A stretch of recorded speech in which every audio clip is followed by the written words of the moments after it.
अब यहाँ पर जब मैं तुम्हें इस नोटिफिकेशन को पढ़ाऊंगा तो कुछ लोगों के मन में कन्फ्यूजन होगी, वो कन्फ्यूज़न में पहले ही क्लियर कर दूँ।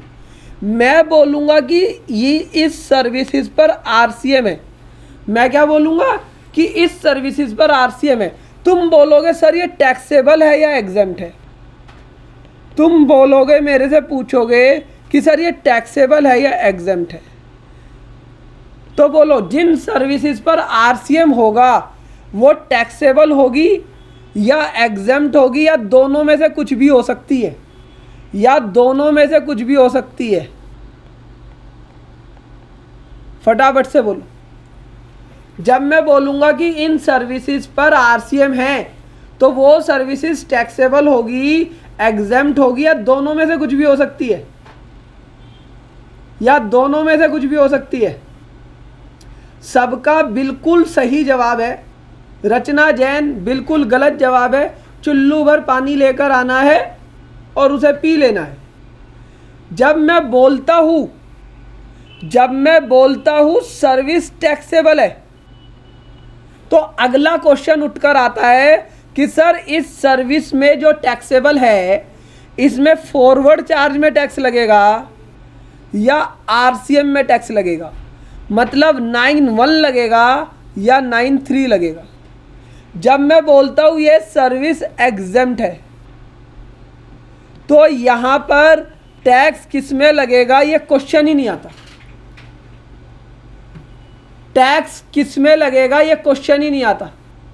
समझ आया या नहीं। मैंने तुमसे बोला कि भाई 1 अक्टूबर को हमारा सेशन फ्री है सब लोगों के लिए। अब उसके बाद एक व्यक्ति पूछ रहा है अच्छा सर फ्री तो है, ये बताओ पेमेंट कैसे करनी है, फ़ोन पे से कर दे या कैश में लोगे। अबे भाई पढ़ाया लिखाया फिर बोला 16 दूनी 8, जब तुझे बोल दिया फ्री है तू पूछ रहा है कि पेमेंट कैसे लोगे, कैश में ले लोगे सर। जब मैं बोलूँगा कि ये सर्विस टैक्सेबल है, ये वेबिनार पेड है, तभी तो तुम मुझसे पूछोगे फ़ोन पे से लोगे पैसे या कैश में लोगे। ठीक है ना, समझ आ गई मेरी बात। तो जब मैं तुम्हें पढ़ाऊंगा कि ये सर्विस आरसीएम में टैक्स है तो मुझसे ये मत पूछना एग्जेम्प्ट है या टैक्सेबल है। एग्जेम्प्ट है या नहीं उसके लिए एग्जेम्पशन का चैप्टर पढ़ेंगे हम, उसके लिए लेटर ऑन स्टेज पे एग्जेम्पशन का चैप्टर पढ़ेंगे। तो अब मैं तुम्हें एक एक सर्विस बताऊंगा। सर कितनी सर्विस है, अब देख लो 1 है, 2 है, 3 4 5 5 ए 5 ए 5 डबल ए 6 7 8 9 9 ए 10 11 12 13 14 15 16 सर्विस है। ABCD लगाऊंगा तो 17 18 19 20 हो जाएगी। तो 20 की 20 सर्विस पढ़ने के लिए रेडी हो गया। सर हमने तो आज तक GTA और एडवोकेट ही सुना था। भाई तुमने GTA और एडवोकेट सुना था, तुमने GTA और एडवोकेट सुना था कि उस पर आरसीएम है। तो सर ये कहाँ से आ गई, बाकी पर भी आरसीएम है लेकिन बाकी इतनी फेमस नहीं है। तो जो जितनी फेमस होगी उतना ज़्यादा टाइम लगा के पढ़ाएंगे, और जो फेमस नहीं है उन्हें थोड़ा सा तो आपको बता ही देंगे कि जिससे कि थोड़ा बहुत आपको पता लग जाए।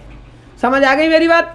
तो हम अब ये 18-20 सर्विसेज का एनालाइज करेंगे कि कब आरसीएम है, ठीक है ना। और अगर कोई चीज़ आरसीएम में है तो इसका मतलब क्या है कि वो पहले से ही टैक्सेबल है। अब यहाँ पर महेश जी कह रहे हैं आप ना सर हमें रेट भी बता देना कि 5% है या 18% है। भाई आज रेट वाली तो क्लास चल ही नहीं रही। आज तो क्या क्लास चल रही है कि उस पर आरसीएम है या नहीं है। अगर रेट तुम्हें पता करना है तो रेट के लिए तुम्हें रेट की नोटिफिकेशन पढ़नी पड़ेगी, रेट तब पता लगेगा। ठीक है जी, है ना जी। चले आगे चलो। तो पहली सर्विस, पहले इस टेबल को समझ लो क्योंकि जो नोटिफिकेशन तुम पढ़ोगे उसमें भी इस तरीके से ही टेबल होती है, ठीक है ना।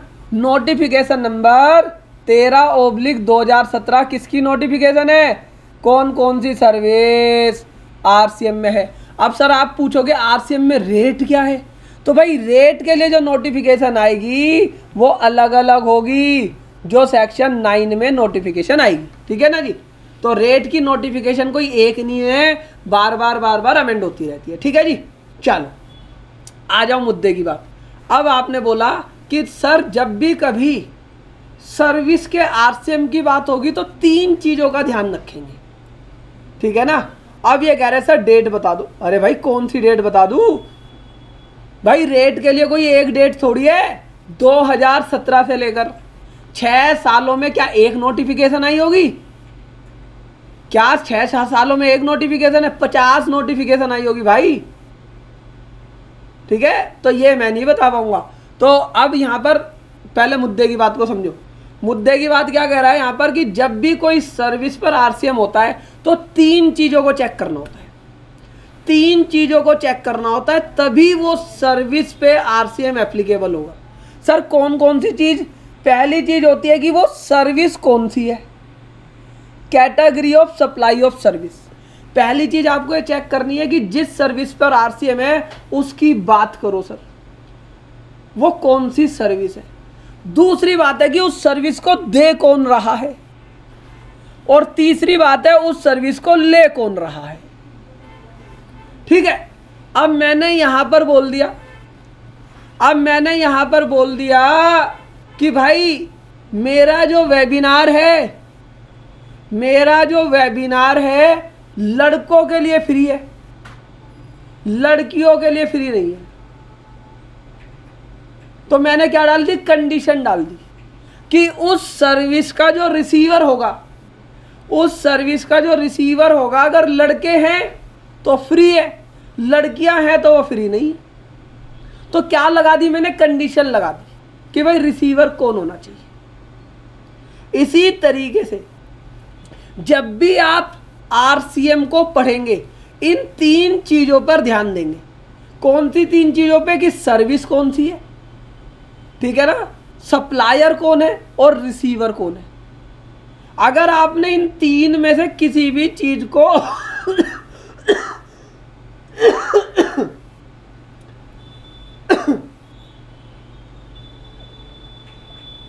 अगर आपने इन तीनों में से किसी भी चीज को हल्के में लिया तो आपका क्वेश्चन गलत होने के पूरे चांस है। तो तीनों चीजों को ध्यान रखना है। तो मैं आपको तीनों चीजें बताने जा रहा हूं। तो पहली चीज हमने बोला जीटीए की सर्विस पर आरसीएम है। किसकी सर्विस पर आरसीएम है भाई? जीटीए। अब सर आप पूछोगे सर ये जीटीए कौन होता है? तो भाई जीटीए के बारे में थोड़ा सा सुन लो। जीटीए कौन होता है? कोई बताएगा मुझे चैट बॉक्स में कि ये जीटीए कौन होता है? हाँ बोलो। जीटीए की फुल फॉर्म है गुड्स ट्रांसपोर्ट एजेंसी, ठीक है ना। हाँ वो यही बता दिया तुमने। हाँ बस पहले ना समझ लो। जब जीटीए की डेफिनेशन मैं तुम्हें बताऊंगा तो यहाँ पर लिखा होगा कि जीटीए कौन है। यहाँ पर जब आप नीचे जाके देखोगे तो वहाँ पर एक्सप्लेनेशन में लिखा रहता है कि भाई जीटीए कौन होता है। तो जब मैं जीटीए की बात करता हूँ तो जीटीए का मतलब होता है कि ऐसा ट्रांसपोर्टर जो बिल्टी इशू करे,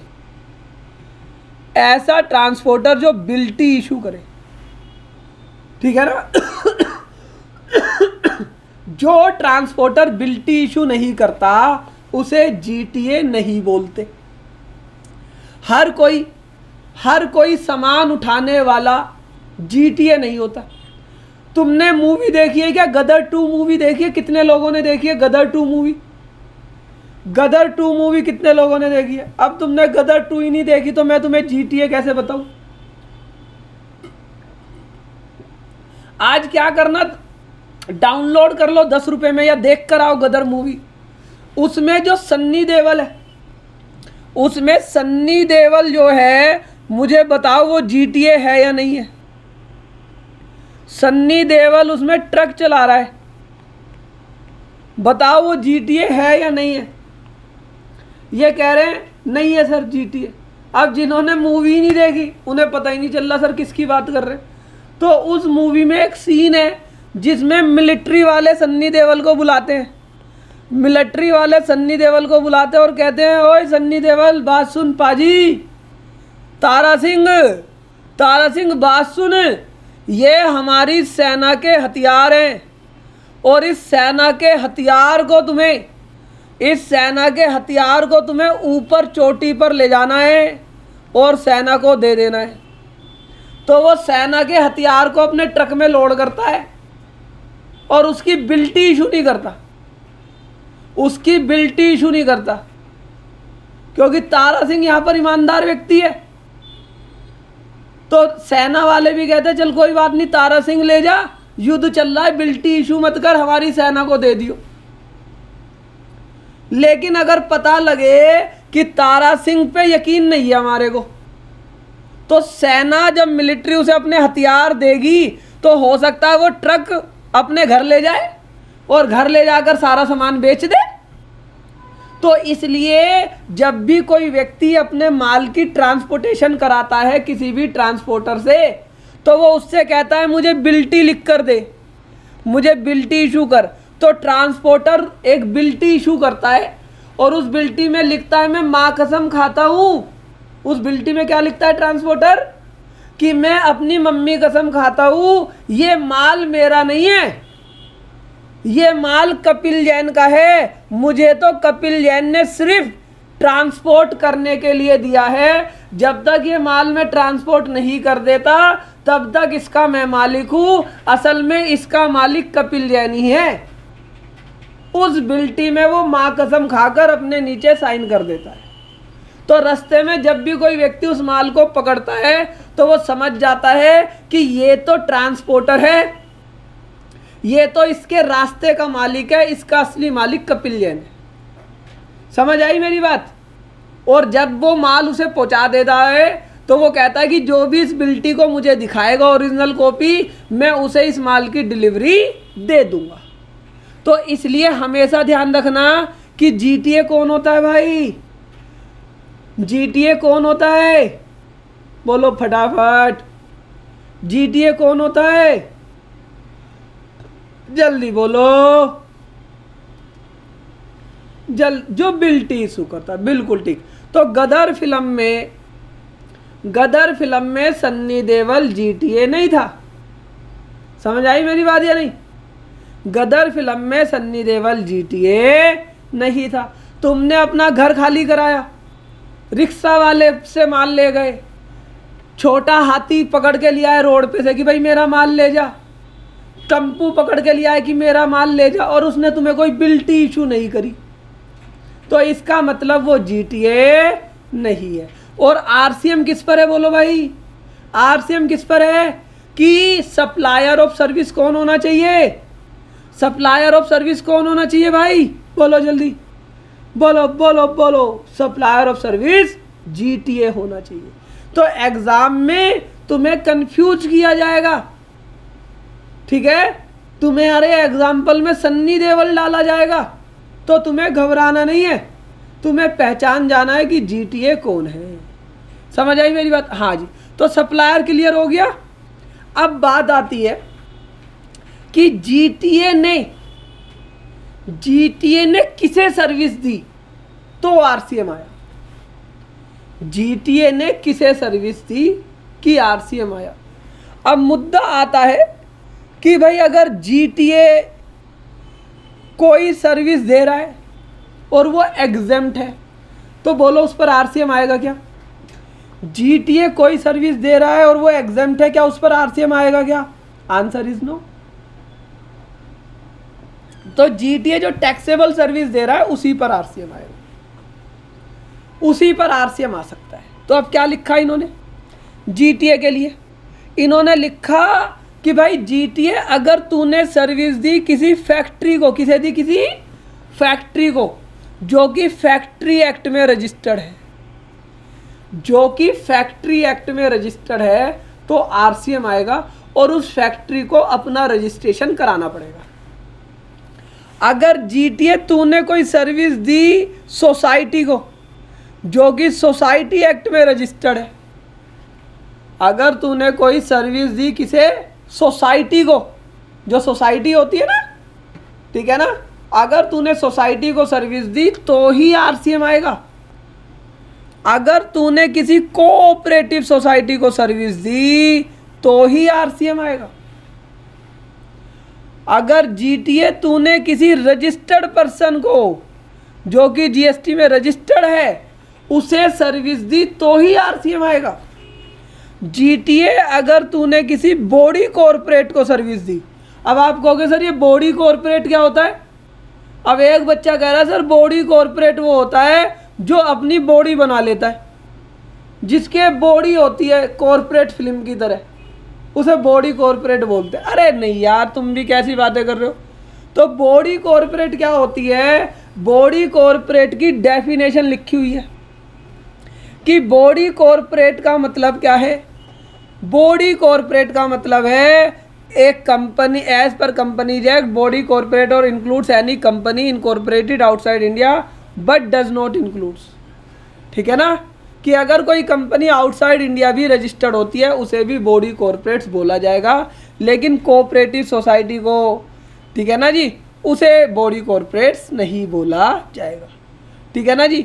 और ठीक है, यहाँ पर आपको इसी तरीके से हर चीज़ों का मतलब समझना है। क्लियर हुई ये वाली बात? हाँ सर ये क्लियर होगी। उसके बाद क्या बोला गया? अगर जीटीए तुम किसी पार्टनरशिप फर्म को सर्विस दे रहे हो, अगर तुम किसी पार्टनरशिप फर्म को सर्विस दे रहे हो, चाहे वो रजिस्टर्ड है या नहीं है, अपने को नहीं मतलब।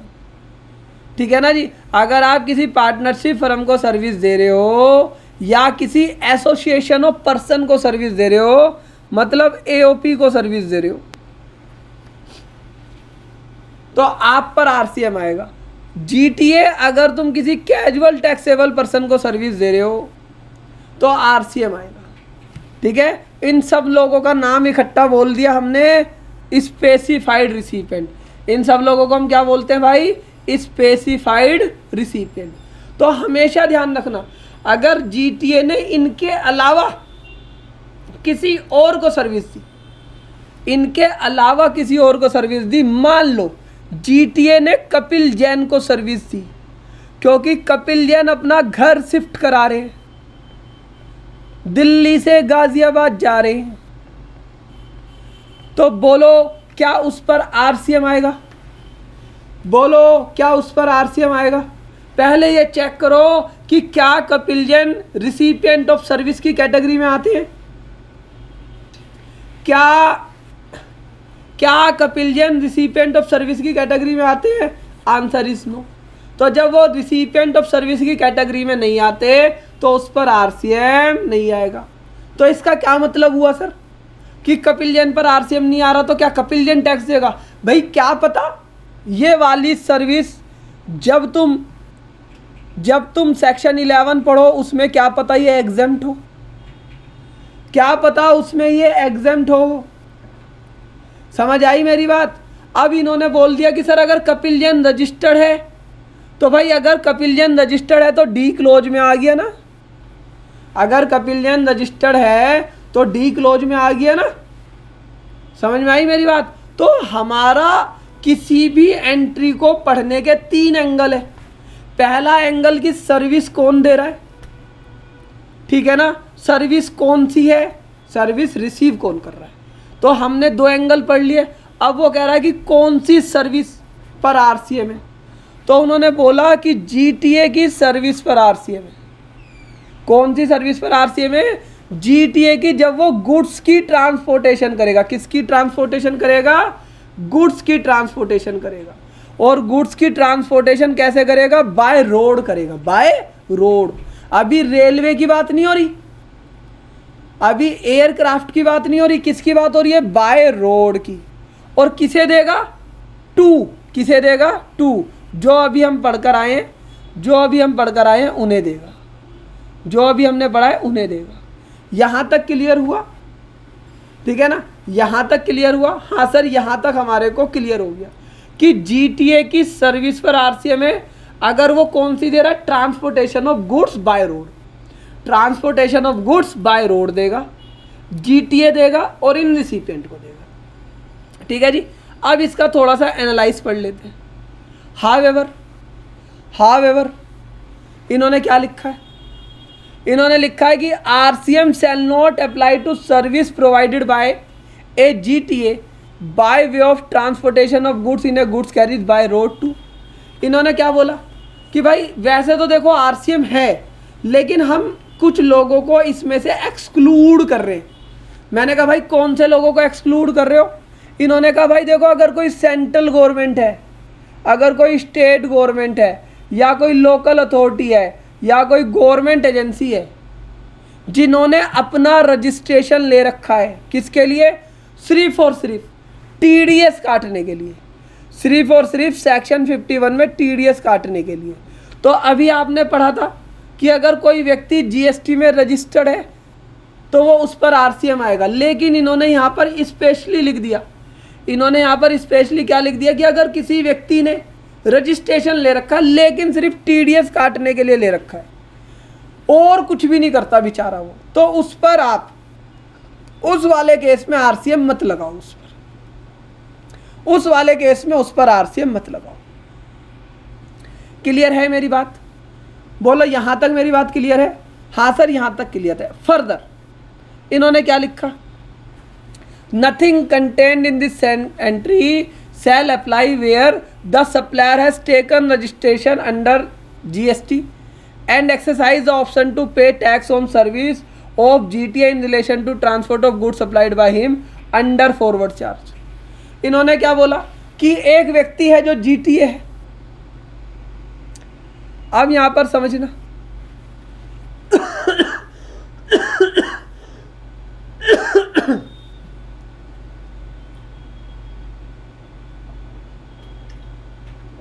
यहां पर इस चीज को समझना, ये जो जीटीए था इसने किसी कंपनी को सर्विस दी, इसने किसी पार्टनरशिप फर्म को सर्विस दी, इसने किसी रजिस्टर्ड पर्सन को सर्विस दी। तो हमने जीटीए को बोला कि भाई तुझे टैक्स नहीं देना, तू खुश रह, तुझे टैक्स नहीं देना, तू खुश रह, ये कंपनियां टैक्स देगी। कह रहा भाई साहब मेरे साथ ये अन्याय मत करो, मैं हाथ जोड़ता हूँ गवर्नमेंट, मेरे साथ अन्याय मत करो। हमने कहा अन्याय? तेरे लिए तो बढ़िया काम हो रहा है, तुझे टैक्स नहीं देना, कंपनियों को टैक्स देना है, ना तुझे रजिस्ट्रेशन लेना, ना तुझे रिटर्न भरनी, तेरे साथ क्या अन्याय हो रहा है? उसने कहा भाई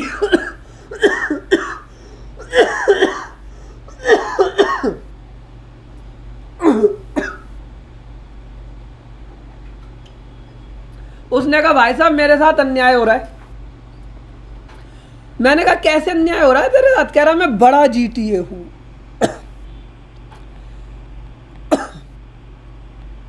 इसने क्या बोला? मैं बड़ा जीटीए हूं, मैंने ट्रक खरीदे हुए हैं, मैंने ट्रक खरीदे हुए हैं। उसने क्या बोला कि भाई मैं जीटीए हूं, बड़ा जीटीए हूं, मैंने ट्रक खरीदे हुए हैं। कोई नहीं, बीच में ब्रेक ले लेंगे, ठीक है, बीच में ब्रेक ले लेंगे। तो यहां पर क्या कह रहा है? जीटीए क्या कह रहा है कि भाई मैं बड़ा जीटीए हूं। जीटीए यहां पर क्या कह रहा है कि मैं बड़ा जीटीए हूं, मैंने ट्रक लिए हुए हैं, मुझे उसका आईटीसी लेना है। क्या बोला उसने? कि मैंने ट्रक लिए हुए हैं, मुझे उसका आईटीसी लेना है, और अगर मैं आरसीएम के अंदर जाऊंगा तो मुझे आईटीसी नहीं मिलेगा ट्रकों पे। अगर मैं आरसीएम के अंदर जाऊंगा तो मुझे ट्रक पर आईटीसी नहीं मिलेगा। तो गवर्नमेंट ने कहा ठीक है भाई, वैसे तो हमने तुम्हारी इंडस्ट्रीज के लिए आरसीएम लाए थे, लेकिन अगर तुम नहीं लेना चाहते हो तो मत लो, हमें क्या दिक्कत है। गवर्नमेंट ने क्या बोला? हम तुम्हारी इंडस्ट्री के लिए आरसीएम लाए थे, लेकिन अगर तुम इसे अवेल नहीं करना चाहते हो तो मत करो, आप सिंपल फॉरवर्ड चार्ज में आ जाओ। तो यहां पर कब आरसीएम नहीं लगेगा? जहां पर कोई व्यक्ति खुद कह दे कि भाई मैं फॉरवर्ड चार्ज में टैक्स देना चाहता हूं, तो वहां पर आरसीएम नहीं लगेगा। क्लियर हो गई ये वाली बात? हाँ जी बोलो जी, यहां पर क्लियर हो गई बात? तो यहां पर क्या लिखा है कि एक केस ऐसा हो सकता है जिसके अंदर, एक केस ऐसा हो सकता है जिसके अंदर जीटीए खुद कह दे कि मैं फॉरवर्ड चार्ज के अंदर टैक्स दूंगा, तो उस केस में आरसीएम आएगा ही नहीं। तो क्या लिखा है? The supplier has issued a tax invoice to the recipient charging CGST as applicable rate and has made the prescribed declaration on such invoice issued by him. तो वो एक नॉर्मल इनवॉइस दे देगा जैसे सब लोग देते हैं। चलो अब इसे ना एक चार्ट के थ्रू समझ लेते हैं। अब इसे एक चार्ट के थ्रू समझ लेते हैं कि सर इसके अंदर होगा कैसे। अब जो पर्सन लायबल है जो जीटीए सर्विस दे रहा है, तो उसके लिए हमारे पास दो रेट्स आ गए। उसके लिए हमारे पास कितने रेट्स आ गए? दो रेट्स है। ध्यान से समझना, इसे गड़बड़ मत कर देना। एक पहला रेट होता है 5% का। पहला रेट क्या है? 5%। 5% का मतलब 2.5% सीजीएसटी, 2.5% एसजीएसटी या 5% आईजीएसटी। जहां पर क्या बोला गया है जीटीए को कि अगर तुम 5% का रेट लगाओगे, अगर तुम 5% का रेट लगाओगे तो तुम्हें कभी भी आईटीसी नहीं मिलेगा। जब तुम 5% का रेट लगाओगे तो तुम्हें आईटीसी नहीं मिलेगा। तो क्या लिखा है? GTA has not taken the input ITC on goods और service use in supplying GTA service. अब मान लो कोई बड़ा जीटीए है, लेट सपोज करो फेडेक्स है, इसने ट्रक भी खरीदे हुए हैं, इसने सीए की सर्विस भी ली हुई है। अगर ये चाहता है कि भाई मुझे ना तो ट्रकों का आईटीसी लेना, ना जो मैं इनपुट सर्विस यूज़ कर रहा हूँ ना उसका आईटीसी लेना, तो इसे क्या बोला गया है कि तुम 5% में अपने कस्टमर से चार्ज करो, काम खत्म करो। समझ आई मेरी बात? तो इसे क्या रेट दिया गया है? 5% का रेट दिया गया है। क्लियर है जी?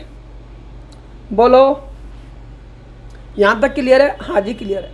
अब एक बड़ा जीटीए है, वो कह रहा है मुझे तो आईटीसी लेना है ट्रकों का, मेरे को तो जो ट्रक मैंने खरीदे हैं मुझे उसका आईटीसी लेना है। अब अगर वो ट्रकों का आईटीसी लेना है तो गवर्नमेंट ने उसे एक रेट ऑफर करा कि तुम 12% का टैक्स दो, और अगर 12% का टैक्स दोगे, अगर आप 12% का टैक्स दोगे तो जो भी तुमने ट्रक खरीदे हैं, जो भी इनपुट सर्विस लिए, सबका आपको आईटीसी मिल जाएगा। तो ये किसके लिए हैं दोनों रेट? ये जीटीए के लिए दोनों रेट है। अब यहां पर अगर हम इस चार्ट से पढ़ें इसे, तो यहां पर ये चार्ट है person liable to pay tax under GTA service where recipient is one of the specified recipient. Recipient कौन है? जो हमने पढ़े हैं कि जिस पर आरसीएम लगता है। तो यहां पर जीटीए को दो ऑप्शन दिए गए। कौन से में? फॉरवर्ड चार्ज में। दो ऑप्शन किस में दिए गए भाई? फॉरवर्ड चार्ज में। कि भाई देख मेरी बात सुन, अगर तू 12% का टैक्स रेट लगाएगा तो तूने जो सर्विस ली है, ट्रक लिए हैं, उस पर तुझे आईटीसी मिल जाएगा, और अपने बिल पर 12% लगा के दे, तेरे रिसीवर को आईटीसी मिल जाएगा 12% पे, और जो तूने ट्रक खरीदे तुझे उस पर भी आईटीसी मिल जाएगा। लेकिन अगर तू चाहता है कि तेरा रिसीवर परेशान ना हो, लेकिन तू आईटीसी नहीं लेना चाहता, तू चाहता है कि तेरा रिसीवर परेशान ना हो और तू आईटीसी नहीं लेना चाहता, तो तुम फॉरवर्ड चार्ज में 5% के साथ जा सकते हो। तो तेरे रिसीवर को जो कंपनी है, जो पार्टनरशिप फर्म है, उनसे हमें कुछ भी नहीं कुछ बोलेंगे, तुम ही हमें सिंपल 5% दे देना, लेकिन हम तुम्हें आईटीसी नहीं देंगे। क्लियर हो गया? दो ऑप्शन।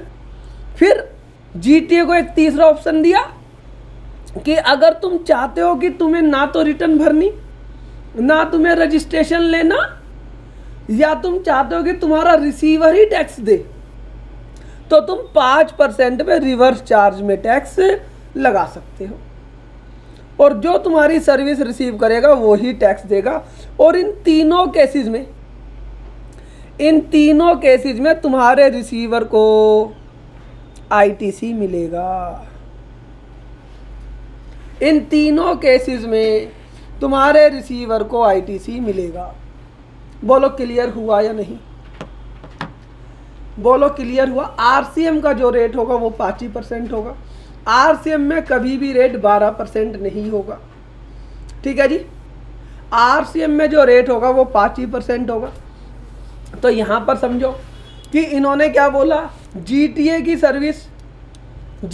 सर्विस रिवर्स चार्ज में है, लेकिन जीटीए को ऑप्शन दिया गया कि तेरी इच्छा है रिवर्स चार्ज में जाना है या नहीं जाना। अगर तुझे रिवर्स चार्ज में जाना है तो जा, ठीक है, 5% पे रिवर्स चार्ज लगेगा, तेरे रिसीवर को टैक्स देना है। लेकिन अगर तू चाहता है फॉरवर्ड चार्ज में जाना, तो तू चाहे तो फॉरवर्ड चार्ज में भी जा सकता है। फॉरवर्ड चार्ज में तेरे पास दो रेट हैं, एक 5% का और एक 12% का। अगर तू 5% का रेट लेके जाएगा तो तुझे आईटीसी नहीं मिलेगा, तेरे रिसीवर को तो आईटीसी मिलेगी। अगर तू 12% का रेट लेके जाएगा तो तुझे भी आईटीसी मिलेगा और तेरे रिसीवर को भी। ठीक है, क्या सर इन तीनों केसेस में क्या रिसीवर को आईटीसी मिलेगा? Answer is yes. इन तीनों केसेस में क्या जीटीए को आईटीसी मिलेगा? Answer is no. जीटीए को आईटीसी कितने केस में मिलेगा? सिर्फ एक केस में। जीटीए को आईटीसी किस में मिलेगा? सिर्फ एक केस में, जो कि 12% का रेट है। क्लियर हुई ये वाली बात या नहीं? बोलो जी, जीटीए का आरसीएम क्लियर हुआ या नहीं?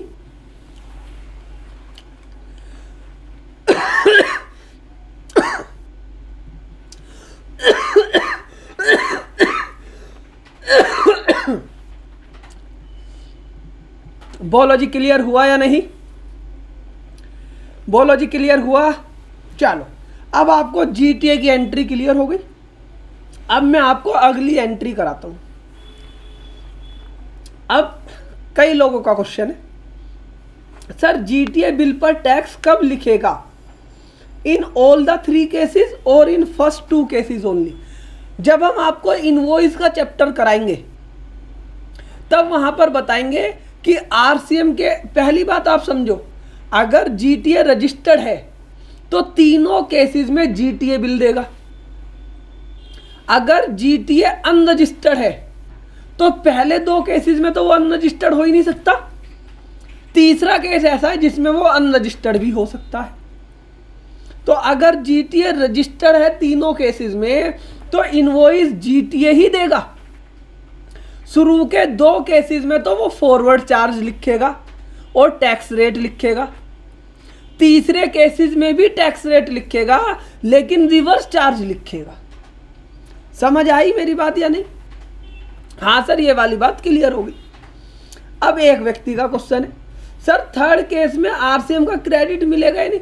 मैंने आपको क्या बोला कि रिसीवर को तीनों ही केसेस में आईटीसी मिलेगा। ये कहीं नहीं लिखा कि रिसीवर को आईटीसी नहीं मिलेगा। रिसीवर को तीनों ही केसेस में आईटीसी मिलेगा। दिनेश कुमार जैन जी, अब एक क्वेश्चन और है, सर अब हम क्या 5 से 12 में शिफ्ट हो सकते हैं, फिर 12 से 5 में शिफ्ट हो सकते हैं? तो भाई अगर आपको पता हो तो गवर्नमेंट ने एक डिक्लेरेशन फाइल करवाती है गवर्नमेंट कि भाई पहले तुम हमें बता दो कि तुम किसके अंदर आना चाहते हो।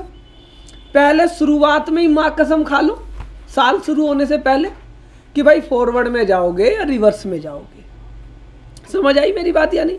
तो वो वहाँ पर वो डिक्लेरेशन साइन कराती है। क्लियर है? उसका डिस्कशन आगे करेंगे अगर हमें मिलता है तो। अभी सिर्फ आपको इतना समझना है। ये क्लियर हो गया ये वाली बात या नहीं? बोलो जीटीए का आरसीएम क्लियर हुआ या नहीं? बोलो एंट्री क्लियर है? चलो, अगर एंट्री क्लियर है, अब ऐसे ही हम दूसरी एंट्री को उठाते हैं। ऐसे हम किसी एंट्री को उठाते हैं, दूसरी को। अब दूसरी एंट्री किस चीज की है, जो बड़ी फेमस एंट्री है। उन्होंने क्या बोला, अब एक वकील साहब थे, एक सीए साहब थे और एक एडवोकेट साहब थे। बुरा मत मानना एडवोकेट साहब, मैं आपको सिर्फ समझाने के लिए बात कर रहा हूं, ठीक है। यहां पर एक कंपनी थी फिनटेक्स। फिनटेक्स कंपनी ने अपने यहां पर दोनों को रख लिया, सीए को और एडवोकेट को।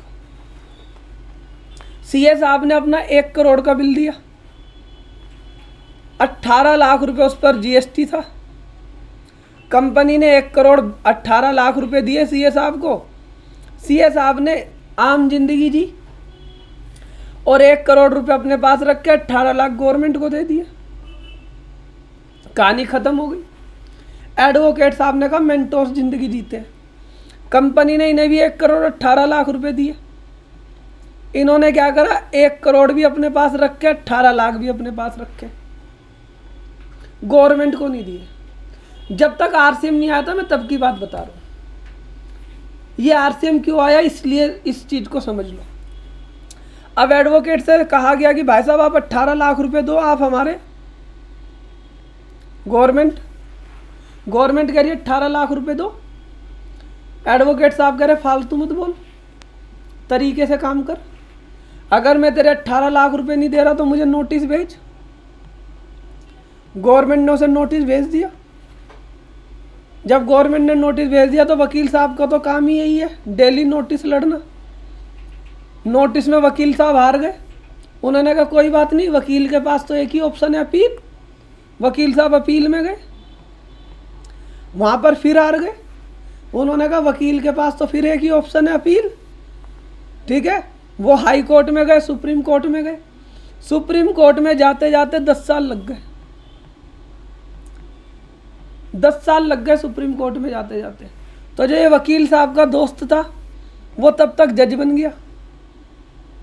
अब वकील साहब अपना केस लड़ रहे हैं खुद ही, उन्हें किसी वकील को लड़ना ही करना ही नहीं है। अब जैसे ही जज के सामने कहे, अरे अरे रामलाल तू, अरे रामलाल तू जज बन गया। कह रहा हाँ भैया जज बन गया। कह रहा भाई तेरा केस कैसे? कह रहे यार ये 10 साल पुराना केस था, जीएसटी का मैटर है। अच्छा क्या मैटर है यार? ये 18 लाख रुपए मांग रहे हैं और गवर्नमेंट कह रही है इंटरेस्ट भी दो पेनल्टी भी दो। तो उसने कहा वकील साहब तुम क्या चाहते हो? कह रहा है मैं गवर्नमेंट को 10 लाख देना चाहता हूँ, मैं गवर्नमेंट को 10 लाख देना चाहता हूँ, 18 लाख देना चाहता हूँ। इंटरेस्ट पेनल्टी मेरी माफ़ कर दो जज साहब। अब बताओ जज साहब ने इंटरेस्ट पेनल्टी माफ़ कर दी होगी क्या? बोलो, इंटरेस्ट पेनल्टी माफ़ कर दी होगी क्या? उन्होंने गवर्नमेंट से पूछा हाँ भाई बता क्या करना है, इंटरेस्ट पेनल्टी माफ़ करनी है क्या? गवर्नमेंट कह रही ये वकील साहब है, 18 लाख 10 साल पहले ही आ जाते तो बहुत बढ़िया था। तो उन्होंने कहा इंटरेस्ट पेनल्टी माफ़ करो, 18 लाख ही ले लो। अब सीए साहब से 18 लाख रुपए आ गए गवर्नमेंट को 10 साल पहले, और वकील साहब से 18 लाख आए 10 साल बाद। वकील साहब कह रहे मैं अभी तो यही चाहता था कि 18 लाख रुपए यूज कर लूँ बिना इंटरेस्ट के, ठीक है ना। और पूरा का पूरा प्रोसेस सीख गया मैं कि नोटिस से लेके सुप्रीम कोर्ट तक कैसे जाते हैं, ठीक है ना। तो गवर्नमेंट ने क्या कहा, कोई बात नहीं बेटा। इन्होंने क्या बोला कि भाई वकील साहब से पैसे नहीं लेंगे, इस पर क्या लगाएंगे आरसीएम, इस पर क्या लगाएंगे आरसीएम। समझ आई मेरी बात? इस पर क्या लगाएंगे आरसीएम। तो अब किस पर आरसीएम है जरा समझ लो। तो इन्होंने कहा आरसीएम उसी वकील पे है जो एक इंडिविजुअल एडवोकेट है। आरसीएम कौन से वकील साहब पर है, ठीक है ना, जो एक इंडिविजुअल एडवोकेट है इंक्लूडिंग ए सीनियर एडवोकेट। तो आरसीएम 3 लोगों पर है, एक इंडिविजुअल एडवोकेट और एक सीनियर एडवोकेट और एक फर्म ऑफ एडवोकेट। सर इन तीनों में फ़र्क क्या होता है? अगर कपिल जैन ने एलएलबी की डिग्री करी तो कपिल जैन बन गए एक एडवोकेट, ठीक है ना। अगर कपिल जैन ने मान लो हाई कोर्ट में अच्छी परफॉर्मेंस करी, बढ़िया बढ़िया केस लड़े, सुप्रीम कोर्ट में बढ़िया बढ़िया केस लड़े, तो इनकी जो बार एसोसिएशन होती है वो कहती है कि कपिल जैन को आज से एक सम्मान दे देते हैं और इन्हें सीनियर एडवोकेट बुलाएंगे हम। तो कपिल जैन का नाम रख दिया जाता सीनियर एडवोकेट। और अगर कपिल जैन 2 लोगों के साथ मिलकर अपनी फर्म चला रहे तो उसे बोल दिया जाता है फर्म ऑफ एडवोकेट्स। तो अगर ये तीनों आदमी ही सर्विस देते हैं तब आरसीएम आएगा। लेकिन देते किसे हैं ये सर्विस? ये सर्विस देते हैं किसी बिजनेस एंटिटी को। किसे देते हैं भाई साहब? बिजनेस एंटिटी को, जो कि टैक्सेबल टेरिटरी में लोकेटेड है, तो आरसीएम आएगा। किसे सर्विस दे रहे हैं भाई साहब? किसी बिजनेस एंटिटी को, ठीक है ना। अब मान लो, ठीक है ना। अच्छा, आप में से किसकी शादी बढ़िया नहीं चल रही बताओ? कोई ऐसा व्यक्ति है जिसकी शादी शुदा जिंदगी अच्छी ना चल रही हो? मुझे बताओ, मैं ठीक करवा दूंगा। कोई है ऐसा? अब सबकी ठीक चल रही है, फिर एग्जाम्पल कहाँ से लूँ?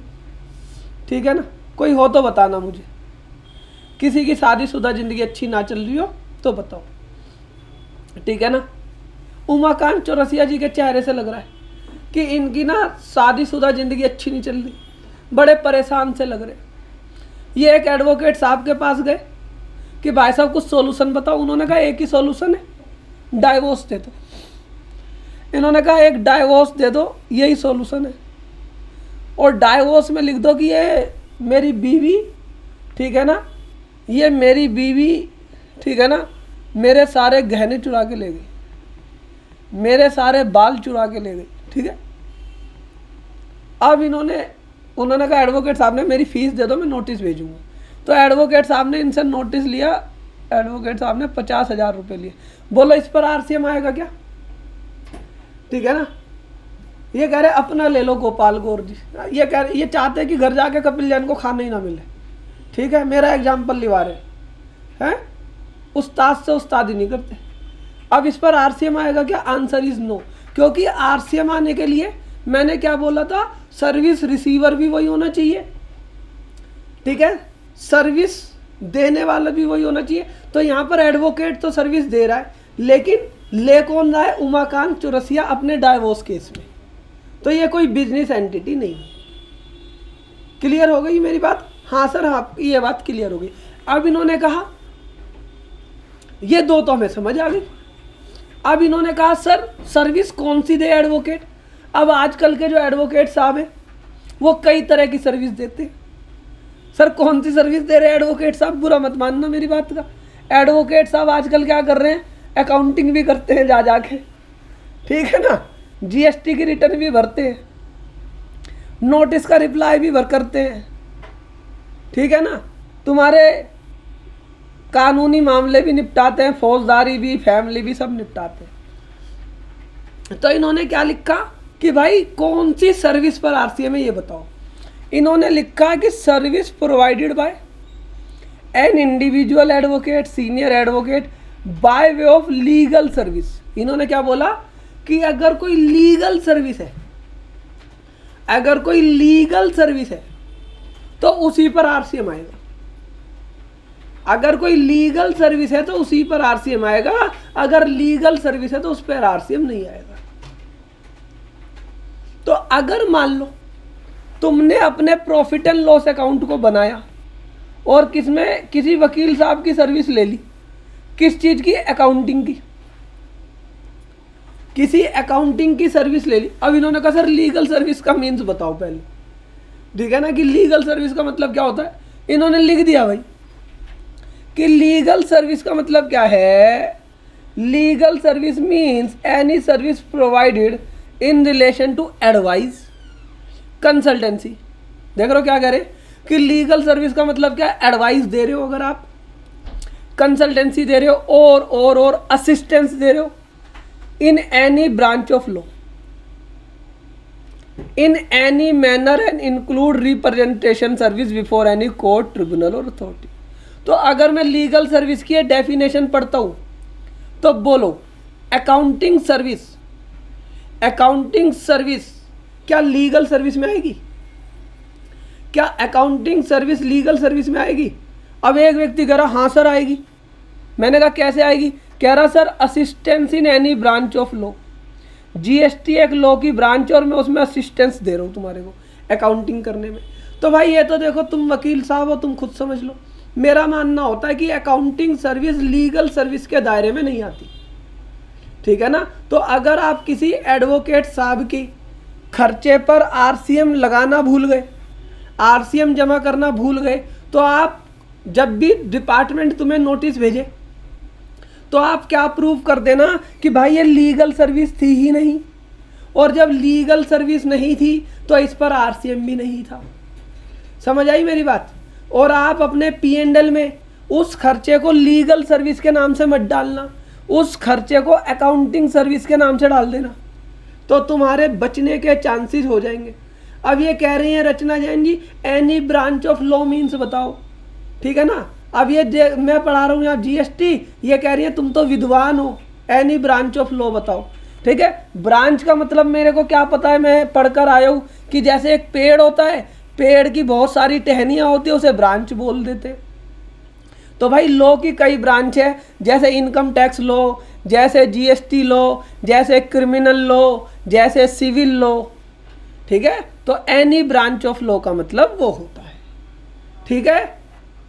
समझ में आई मेरी बात, ठीक है। चल तो अब बोलो एडवोकेट सर्विस आपको क्लियर हो गई या नहीं, कि एडवोकेट सर्विस पर आरसीएम कब आएगा। तो भाई एडवोकेट सर्विस पर आरसीएम से बचने का रास्ता क्या है, ठीक है ना। अब देखो मेरी बात को एक और ध्यान से समझना, जब मैं एक सर्विस पढ़ाकर तुम्हारे को दूसरी सर्विस पर आऊं तो पहली सर्विस के क्वेश्चन मत पूछना मेरे से। समझ आई मेरी बात। वो क्वेश्चन फिर कब पूछे, जब लास्ट क्लास हो तब पूछे, या जब मेरी पहली सर्विस खत्म हुई थी तब मैंने आपसे बोला था कि कोई क्वेश्चन हो तो बता दो, तब तो तुम भूल गए। फिर तुम्हारी बीवी ने आके याद दिलाया, अरे ये वाला क्वेश्चन तो पूछ लो, हैं। तो ऐसे नहीं करने का है ना, अब लास्ट में पूछने का है, ठीक है। चलो तो ये दोनों सर्विस क्लियर हो गई भाई, बोलो जल्दी जल्दी बोलो भाई, क्या दोनों एंट्री क्लियर हो गई। हाँ सर दोनों एंट्री हमारी क्लियर हो गई। चलो दोनों एंट्री क्लियर, दोनों एंट्री क्लियर, हाँ जी। अब ये कह रहे लीगल सर्विस क्लियर नहीं हुआ। अगर तुम्हें लीगल सर्विस क्लियर नहीं हुआ, चुल्लू भर पानी लाना है, पी लेना है, ठीक है। अबे भाई लीगल सर्विस में आरसीएम कब है, तीन ही बात तो याद रखनी है। सर्विस किसने दी हो, एडवोकेट साहब ने, सीनियर एडवोकेट साहब ने, एडवोकेट फर्म ने। किसे दियो, बिजनेस एंटिटी को दियो। किसे दियो, बिजनेस एंटिटी को दियो। कब दियो, किस मैटर में दियो, लीगल सर्विस दियो। लीगल सर्विस का मतलब क्या होता है भाई, मेरे हिसाब से अकाउंटिंग सर्विस लीगल सर्विस नहीं होती। लीगल सर्विस का मतलब क्या होता है, advice, consultancy, assistance in any branch of law, ठीक है ना जी। अब क्लियर हुआ अमर Saroj ji. Sir can advocate ने रजिस्टर्ड, सर कैन एडवोकेट ने registered and how does it affect the RCM in this case. मैं समझा ही नहीं आप क्या कहना चाह रहे हो। अब यहाँ पर मैंने आपको सिंपल एग्जांपल बताया था कि भाई अगर कोई अनरजिस्टर्ड को एडवोकेट सर्विस दे तो उस पर आरसीएम नहीं है, ठीक है ना। अब यहाँ पर अगर आप यहाँ पर इस चीज़ को समझोगे कि जो एडवोकेट बिजनेस एंटिटी को देगा, चाहे वो रजिस्टर्ड हो या ना हो, चाहे वो रजिस्टर्ड हो या ना हो, आरसीएम आएगा और उस बिजनेस एंटिटी को अपना रजिस्ट्रेशन मैंडेटरी कराना पड़ेगा। अब यहाँ पर लिखा हुआ है कि भाई बिजनेस एंटिटी का मतलब क्या होता है। बिजनेस एंटिटी का मतलब होता है business entity located in taxable territory who is litigant, applicant और पिटिशनर। कि जो एप्लीकेंट है या जो लिटिगेंट है, जो मैटर को लड़ना चाह रहा है, या जो पिटिशनर है, एज द केस में B shall be treated as the person who receive the legal service for the purpose of this notification. Clear हो गया, बोलो जी अब क्लियर हुआ या नहीं, ठीक है। अब फिर वही बात, अब ये कह रहे हैं सर मुझे टैक्स रेट बताओ, मेरे को रात को नींद नहीं आएगी। अब मैंने क्या कहा भाई, सर्विस पर जब तक कोई मैं स्पेसिफिक टैक्स रेट तुम्हें नहीं बता रहा तब तक आप क्या मान के चलना कि सर्विस पर जो टैक्स रेट होता है वो 18% का होता है। तो इस एडवोकेट सर्विस पर जो आरसीएम का टैक्स रेट है वो 18% है, ठीक है। और भाई मेरे पीछे सारी सर्विस के टैक्स रेट मत पूछना, क्योंकि सारी सर्विस के टैक्स रेट ना तो एग्जाम में पूछे जाएंगे और ना ही कोई व्यक्ति याद कर सकता, ठीक है ना। तो इस केस में फिनटेक्स को आरसीएम नहीं होगा, क्यों नहीं होगा प्रदीप जी, फिनटेक्स को बिल्कुल आरसीएम होगा। अगर फिनटेक्स ने कौन सी सर्विस ली है, नोटिस रिप्लाई की सर्विस ली है, अगर अकाउंटिंग की सर्विस ली है, तो मैं अवॉइड कर सकता हूँ ये कहकर कि ये लीगल सर्विस नहीं है। ठीक है, अगर P&L में एडवोकेट सर्विस एंट्री किया तो उस पर आरसीएम आएगा। अमर सरोज जी, अब तुमने पहले ही लिख दिया एडवोकेट सर्विस, अब एडवोकेट से अगर लीगल सर्विस ले रहे हो तो ही तो आरसीएम है, तो तुम्हें पंगेबाजी क्यों करनी है, P&L में क्यों डालना है एडवोकेट सर्विस। ठीक है, P&L में अगर लीगल सर्विस डालोगे तो आरसीएम पक्का आएगा। अगर एडवोकेट सर्विस डाल दोगे और उसमें लिख दोगे अदर देन लीगल सर्विस, हमने एडवोकेट साहब से अकाउंटिंग कराई जो कि लीगल सर्विस की डेफिनेशन से बाहर है, एज पर माई अंडरस्टैंडिंग, तो भाई मेरे हिसाब से उस पर आरसीएम नहीं आएगा। बोलो क्या ये दोनों सर्विस क्लियर हो गई या नहीं, पहले बोलो ये दोनों सर्विस क्लियर है या नहीं। हाँ जी, अब ये दो सर्विस क्लियर है, तो देखो ये दो सर्विस फेमस सर्विस है, ये दो सर्विस क्या है, फेमस सर्विस है। सर इसके बाद जितनी भी सर्विस है क्या वो फेमस नहीं है भाई, लेकिन फेमस नहीं है लेकिन आपके एग्जाम में आ सकती है, तो जरा ध्यान से पढ़ लो। तो मैं पहले आपको वो बता रहा हूँ जो फेमस है, पहले मैं आपको क्या बता रहा हूँ, जो फेमस है। आ जाओ, जो फेमस सर्विस है 6 नंबर की सर्विस मोस्ट इंपॉर्टेंट है, फेमस सर्विस है। ठीक है, क्या कहती है 6 नंबर की सर्विस, जरा पहले फेमस सर्विस को पढ़ेंगे, फिर जो फेमस नहीं है उन्हें पढ़ेंगे। ठीक है ना, क्या होती है फेमस सर्विस, अब चलो इसमें समझ लो। अब यहाँ पर क्या है, एक कंपनी है जो डायरेक्टर है, एक कंपनी है फिनटेक्स प्राइवेट लिमिटेड। जरा ध्यान से समझना, अगर सावधानी हटी तो दुर्घटना घट जाएगी। एक कंपनी है फिनटेक्स सॉल्यूशन प्राइवेट लिमिटेड, इस कंपनी में एक डायरेक्टर है जिसका नाम है CA कपिल। इस कंपनी में एक डायरेक्टर है जिसका नाम है CA कपिल। अब आप समझना, ये CA कपिल इस कंपनी में डायरेक्टर है। अच्छा ये बताओ, ये डायरेक्टर और कंपनी का रिलेशंस क्या होता है आपस में, ये रिश्ता क्या कहलाता है, बोलो फटाफट। जिन लोगों ने नाटक देखा ये रिश्ता क्या कहलाता है वो बताएंगे। इन दोनों का रिश्ता क्या कहलाएगा, ये डायरेक्टर का और कंपनी का रिश्ता क्या कहलाता है, कहते हैं मालिक और नौकर का। कंपनी हो गई मालिक और ये डायरेक्टर हो गया कौन, नौकर। सच बता रहा हूँ मैं ईमानदारी से, ये क्या हो गया मालिक और ये क्या हो गया नौकर। एक मालिक होता है एक नौकर होता है, लेकिन तुम्हें पता है कि कंपनी के अंदर एक डायरेक्टर होता है, एक तो नॉर्मल डायरेक्टर होता है जो डेली के काम देखता है, एक होता है इंडिपेंडेंट डायरेक्टर। एक क्या होता है, इंडिपेंडेंट डायरेक्टर। कंपनी लॉ में पढ़ा होगा तुमने। ये जो इंडिपेंडेंट डायरेक्टर होता है ये कहता है भाई साहब तुम ना, ऐसा है मैं डेली नहीं आऊँगा तुम्हारे को देखने वेखने, मैं तुम्हारे को डेली वैली तुम जो मर्जी करते रहना, मैं नहीं आऊँगा, लेकिन जब तुम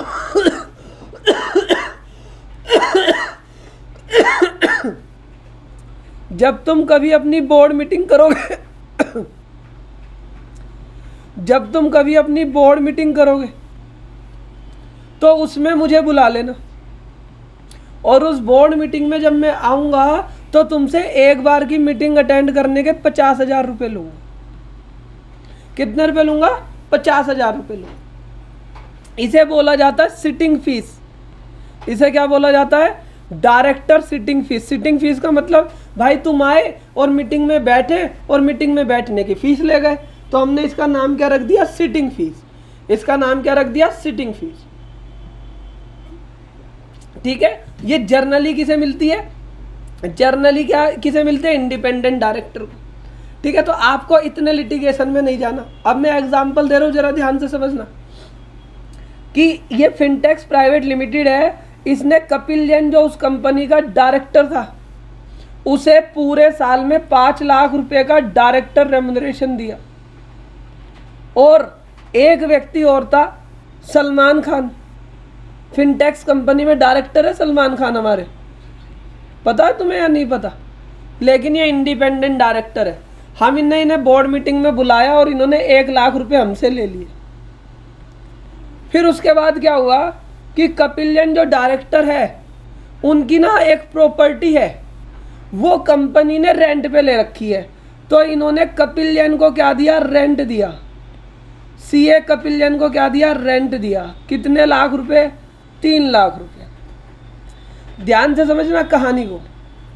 फिर उसके बाद इन्होंने कपिल जैन को बोला कि तुम डायरेक्टर हो कंपनी के, नौकर हो, नौकर, कंपनी तुम्हें ही चलानी है, नौकरो।